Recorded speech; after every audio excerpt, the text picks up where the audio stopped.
बिस्मिल्लाहिर्रहमानिर्रहीम, अस्सलामु अलैकुम। मैं हूं इस्माइल कासिम और आप देख रहे हैं हरफ़े राज और ये मकबूल जान के साथ। मुस्लिम लीग नून अपनी रवायत को बरकरार रखे हुए है।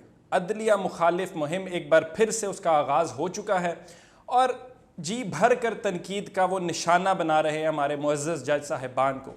और ये सब आज भी मरीम नवाज़ की पिंडी के अंदर एक तकरीब से वो ख़िताब कर रही थी जलसे से, उन्होंने बहुत ज़्यादा खुल्लम खुल्ला जो हमारे जजेस को तनकीद का निशाना बनाया। परवेज़ इलाही कहते हैं कि अपनी वालिद की कदमों पे चल रही हैं और उन्हीं की मुहिम को आगे बढ़ा रही हैं। क्या देखते हैं, क्या मुहिम, क्या अज़ाइम हो सकते हैं सब तनकीद के? देखिए, मुस्लिम लीग नून जो है, ख़ास तौर पे शरीफ फैमिली, ये बुनियादी तौर पर शायद वाहिद खुशकिस्मत ख़ानदान है कि जिसको सिर्फ़ एक दफ़ा जुर्रत की थी जस्टिस सज्जाद अली शाह ने नवाज शरीफ को बुलाने की अदालत के सामने, कंटेम्प्ट ऑफ द कोर्ट में। वरना ये जो जिसके बारे में जब कहते रहें, इनको कोई अदालत में बुलाता नहीं है कि आओ आके बताओ कि तुम क्या करते हो। जुल्फ़िकार अली भुट्टो की जब फांसी, आप सोचें कि उस वक्त तक अदालतों के ख़िलाफ़ इस तरह की गुफ्तगू करना कैसी बात नहीं समझी जाती थी। ठीक है। बेनज़ीर जब 1986 में आई, अनवारुल हक के ख़िलाफ़ नारे भी लगे जुलूस के अंदर, लेकिन एक जुलूस की एक मॉब के तौर पे कभी उन्होंने इस तरह की बात नहीं की। जब तक जस्टिस नसीम हसन शाह ने ख़ुद बयान नहीं दे दिया कि हमारी जजों की मजबूरियाँ क्या होती हैं और कैसी होती हैं, उस वक्त तक किसी ने उसको जुडिशल मर्डर के तौर पे नहीं लिया उतना। और जस्टिस मुश्ताक के हवाले से उनकी ख़ास एक फीलिंग थी लोगों की, वो भी चलता, लेकिन इस सतह का कभी सूरत हाल नहीं आई। जैसे नवाज शरीफ ने सबसे पहले आगाज़ किया था सज्जाद अली शाह की उस अदालत के ऊपर स्टॉर्म करने का, वही ये हमारे दोस्त तारक अजीज़ बेचारा वो इसमें लगा हुआ था, जुलूस जलास निकालते हुए, बाकी सारे के सारे। और जिस तरह पंजाब हाउस से बाकायदा लोग गए, उनके लिए देगें पकी और फिर जाके उन्होंने हमला किया। हमला करने के बाद फिर वो जज बेचारे पनाह लेने के लिए अपने चैम्बर्स में चले गए। ये पाकिस्तान की तारीख़ का एक इंतहाई स्याह बाब था। हुआ यह है कि असल में नवाज शरीफ साहब के इनको जजों को मैनिपुलेट करने की बड़ी पुरानी आदत है। ऐसे ही यानी आप खुद सोचें कि मैं उस मुकदमे का मैंने वो कार्रवाई कोयटा में सुनी है, जो जस्टिस नासिर असलम ज़ाहद और जस्टिस खलील रहमान और जस्टिस अरशाद हसन था, उन्होंने वो की थी कि जिसके अंदर सज्जाद अली शाह के ख़िलाफ़ इन्होंने बाकायदा एक रिट दायर की थी कि ये जो है ये गलत लगा है सीनियरिटी केस के मुताबिक। और उसके बारे में कहा जाता है कि जो मर गए हैं अता तारड़ के दादा जो हैं, ठीक कौन से वो जो रफ़ीक तारड़ साहब, वो बाकायदा वहाँ गए थे और वहाँ जाके उन्होंने बाकायदा ब्रीफ केस पेश किया था। इतना तो मुझे पता है कि रात को शाम को वहाँ कोयटा में नाइट लैंडिंग नहीं होती थी, तो 5 साढ़े 5 बजे के करीब वो हम वहाँ पर आए थे। बल्कि वो बड़ा कशमकश का पीरियड था। हम देखते होते थे कि रजिस्ट्री जो थी उसको ताला लगा दिया गया था और वो चाबी जो थी इस्लामाबाद ले गए थे। तो और जस्टिस इफ्तिखार चौधरी के ज़माने में वो वहाँ पर होते थे उस वक्त, तो उनको बाकायदा तोड़वाया गया था। मीरुल मुल्क मैंगल साहब ने उसको ताला तोड़वाया था। उस पर एक थाने में केस हुआ था कि ताला क्यों तोड़वाया गया। तो एक क्राइसिस बिल्ड हुआ था और सज्जाद अली शाह साहब को नवाज शरीफ साहब ने बाकायदा यानी अदालत के अंदर एक तकसीम पैदा करके जजों के दरमियान उनको उतरवाया था और बेचारे उनको इस्तीफ़ा दे के उतरना पड़ा था। उसके बाद दूसरी दफ़ा जो सेकंड टाइम हुआ था वो ये हुआ था कि जस्टिस कयूम की एक टेप जो थी वो शहबाज शरीफ साहब के साथ पकड़ी गई थी और उन्होंने कहा था कि मैं मियाँ साहब उनको टूट जाएंगे, सीधे फौत हो गए बेचारे, अल्लाह ताला उनको गरीब की रहमत करे। तो वो एक टेप पकड़ी गई थी। उसके अब उनके जो राशिद अजीज़ जो चीफ जस्टिस थे, वो ये दोनों, ये मॉरली उनको बड़ा अजीब सा लगा था। उस वक्त टेप का रवाज इतना ज़्यादा नहीं था, जितना बहुत कम। लेकिन टेप किसने की थी, किसने सवाल नहीं किया, कौन टेप लेके आया, कैसे हुई, किसी ने सवाल नहीं किया। यहाँ तक कि शहबाज शरीफ वज़ीर आज़म बन गए, उसके बाद वज़ीर आला बन गए। उन 2 जजों को तो वापस कर दिया गया, लेकिन जिस शख्स ने फ़ोन किया था, जो असल कल्प्रेट था शहबाज शरीफ, उसको कहीं कुछ नहीं कहा गया। उसके बाद अब जो ताज़ा तरीन हुआ है, पहले तो साकिब निसार साहब के ज़माने में उनकी अदालत को चैलेंज किया जाता रहा, आसिफ सईद खोसला साहब को चैलेंज किया जाता रहा। जिस जज ने नवाज शरीफ साहब को बाकायदा एज एक कन्विक्टेड मुजरम को बाकायदा रिलैक्सेशन दे के भेजा लाहौर से और उनको कहा गया कि आप जाएं और जाके इलाज करवाएं। इंटरनेशनल जो प्रिंसिपल है यूनाइटेड नेशन का, वो ये है कि तमाम सहूलतें मिलनी चाहिए एक कैदी को जेल के अंदर। क्रॉमवेल हस्पताल उठा के जेल में लाया जा सकता है, कैदी उठा के क्रॉमवेल अस्पताल नहीं भेजा जा सकता। उन्होंने कैदी उठा के क्रॉमवेल भेजा और ऐसी जगह भेजा नवाज शरीफ साहब को कि जिस जगह सुप्रीम कोर्ट की या हाई कोर्ट की जुरिस्डिक्शन ही नहीं थी, ना उनका समन जा सकता था, ना उनका कोई हरकारा उनको जाके बुला सकता था, ना वो इंग्लैंड में वारंट जारी कर सकते थे एक शहबाज शरीफ की ज़मानत के ऊपर।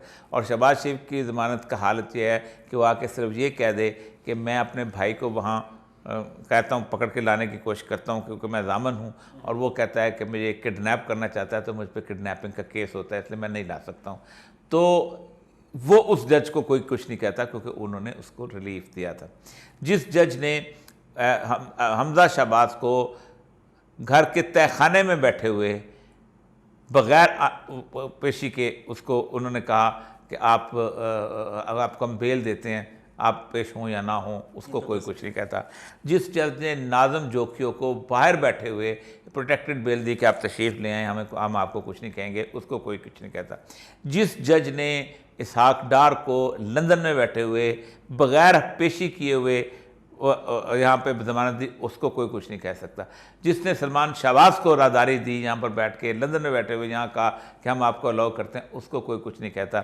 लेकिन जो शख्स अगर कल खुदा न खास्ता या अल्लाह करे कि कल को ऐसी सूरत हाल पेश आ जाए और अगर इमरान ख़ान को वो बेल रिजेक्ट कर दें, ठीक है, तो वो तो बहुत ईमानदार जज हो जाएगा।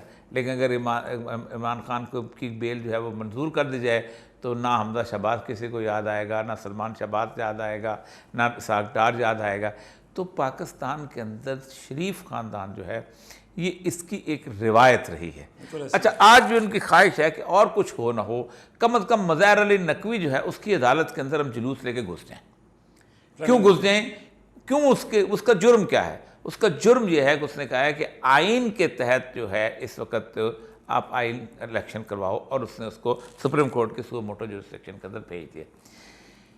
पाकिस्तान शायद वो बदनसीब मुल्क है कि जिसके अंदर टेप रिकॉर्ड का जो है वो मीडिया ट्रायल हो। पाकिस्तान में कोई टेप रिकॉर्ड, दुनिया में कानून यही है, पाकिस्तान का भी कानून ये है कि एक वीडियो रिकॉर्डिंग, ऑडियो रिकॉर्डिंग उस वक्त तक अदालत में काबिल समात नहीं होती जब तक उसको रिकॉर्ड करने वाला ये सर्टिफिकेट न दे कि ये रिकॉर्डिंग मैंने खुद की है और इसमें मेरे को काट पीट नहीं की। जब वो ये सर्टिफिकेट दे देता है फिर वो अदालत फोरेंसिक लेबॉर्ट्री में जाती है और अदालत उसको फोरेंसिक करने के लिए भेजती है। यहाँ क्या है कि यहाँ कोई भी वीडियो आप उठा लें, किसी की भी उठा ले, जज की उठा ले, फलाने की उठा ले, ये सारी की सारी मीडिया में पेश होती हैं, कोई इनको अदालत में लेके नहीं जाता। और ये पाकिस्तान के अंदर बदतरीन सूरत हाल है। आप किसी की वीडियो बना लें, आप किसी की ऑडियो बना लें, कुछ कर लें, आप ये सूरत हाल, ये है असल क्राइसिस। क्यों हुआ है? इसलिए कि गुज़श्ता 40 साल से पाकिस्तान की जुडिशरी के अंदर हमने मुख्तलिफ वकला ग्रुप्स के लोगों को जज बनाना शुरू किया है। ये पीपल्स पार्टी के वकीलों का ग्रुप है, तो ये नून लीग के वकीलों का ग्रुप है। इन सारों से वो आपस में बढ़ते हुए अब 2 ग्रुप बन गए हुए थे, आपको शायद याद होगा। एक आसमा जहांगीर का ग्रुप था जो उसके चैम्बर के चल रहे थे, और एक जो था वो थे अपना अहमद ख़ान के ग्रुप के चैम्बर के जो चल रहे थे। अब इन दोनों ग्रुपों की अपनी अपनी एफिलिएशंस बनी हुई थी।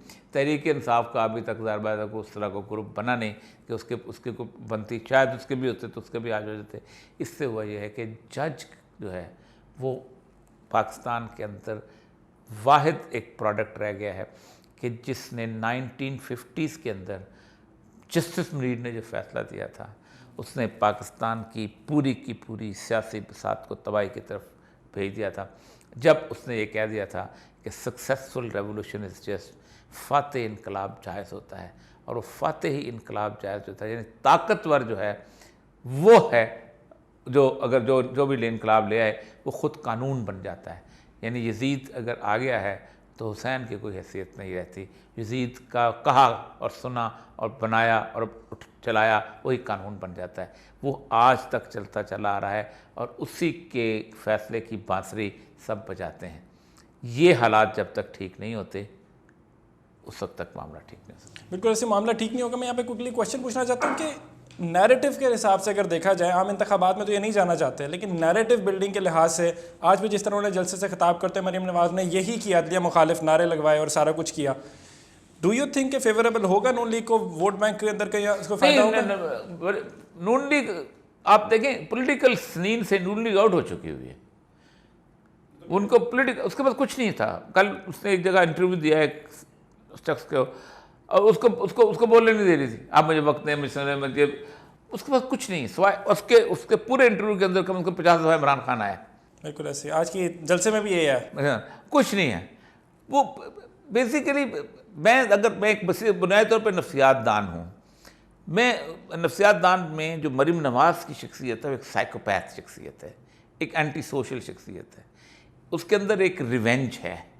वो रिवेंज क्यों है, कहाँ से आया है, किसने उसको धोखा दिया, कैसा धोखा मिला, ज़िंदगी ने धोखा दिया, उसकी शख्सियत जो है कोई भी नफ्सियात दान आप बड़ी आसानी से पढ़ लेता है। उसके फ़िक्रों से, उसके टेम्पर से, उसके बाकी से, उसको वो एक नॉर्मल ह्यूमन बीइंग नहीं है, नज़र नहीं आती वो किसी तौर पर।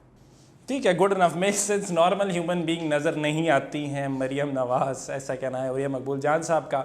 3 नैरेटिव्स बनाए, पहले एंटी एस्टैब्लिशमेंट उठाया, फिर हमने सुना कि एक रिलीजन को इस्तेमाल किया और फाइनली अब आके अदलिया मुखालिफ तकारीर का आगाज़ कर दिया। ये जितना मर्जी भी कर लें, इवेंचुअली अवाम का मैंडेट जो है आप उससे नहीं भाग सकते। नैरेटिव बिल्डिंग आप करने की कोशिश कर लें, लेकिन इमरान खान का नैरेटिव अब भी ज़्यादा स्ट्रेंथन नज़र आता है, इसीलिए वो इंतखाबात के लिए तैयार हैं और PDM और बाकी जमातें जो हैं वो भागती हैं इंतखाबात से। इस्माइल कासिम को इजाज़त दीजिए, अपना बहुत सारा ख्याल रखिए, अल्लाह हाफ़िज़।